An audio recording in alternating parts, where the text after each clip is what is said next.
Okay, in this video we're going to look at the proof of the cosine rule, but just very quickly, first of all, we need to look at how to write coordinates in terms of trigonometry. So for the purpose of this, we'll be looking at a coordinate grid.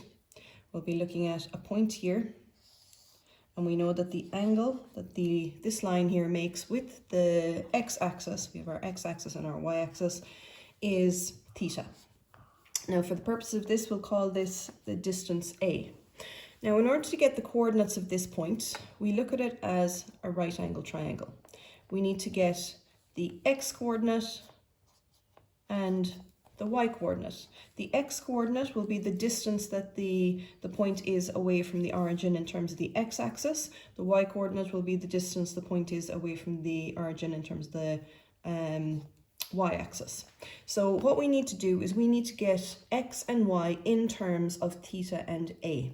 So we know that to do our trigonometry, the cos of the angle theta is the adjacent over the hypotenuse, so that's x over a. So rearranging that, the x-coordinate of this point here can be written as a cos theta.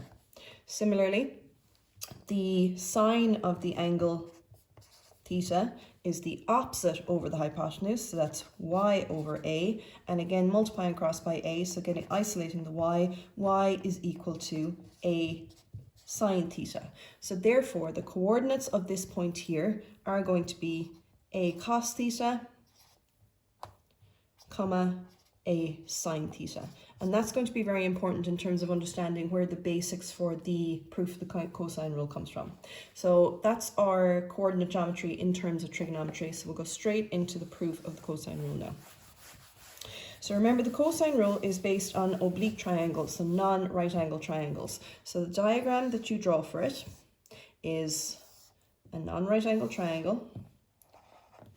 We can call this the origin, point 0, 0.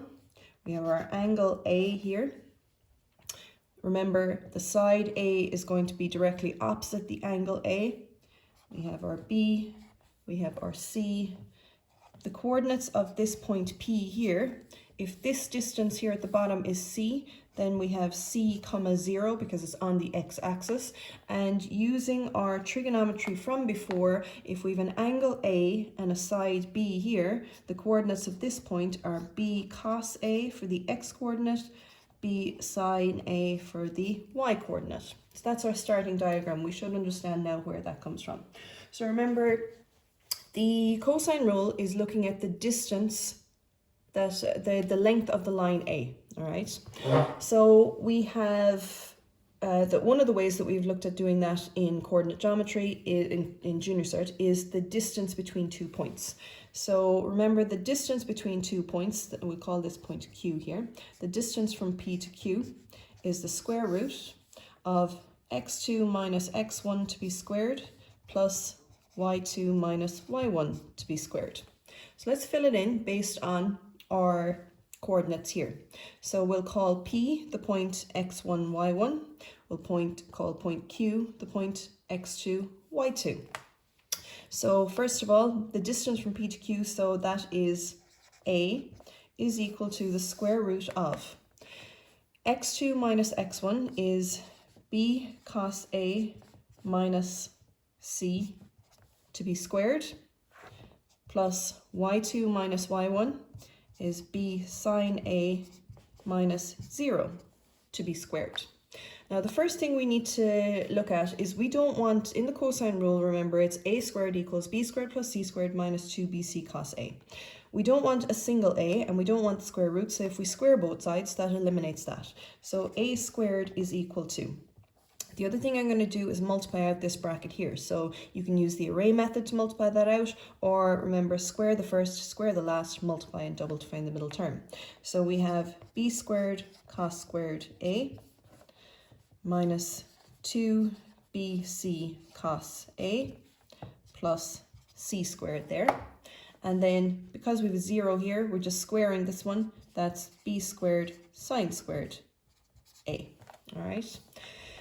So now we have a portion of the cosine rules correct. We have the c squared and we have the minus 2bc cos A. this here causes the issue. So we have a look, if we look at it, we have a common factor of b squared. So I'm going to bring those two together. So we're going to look at b squared bracket cos squared a plus sine squared a plus our c squared, which is here, and then minus 2bc cos a. All right. In trigonometry, we haven't done the identities yet, but on page 13 of the log tables, on the very top right-hand corner, you'll see an identity that cos squared a plus sine squared a actually equals 1.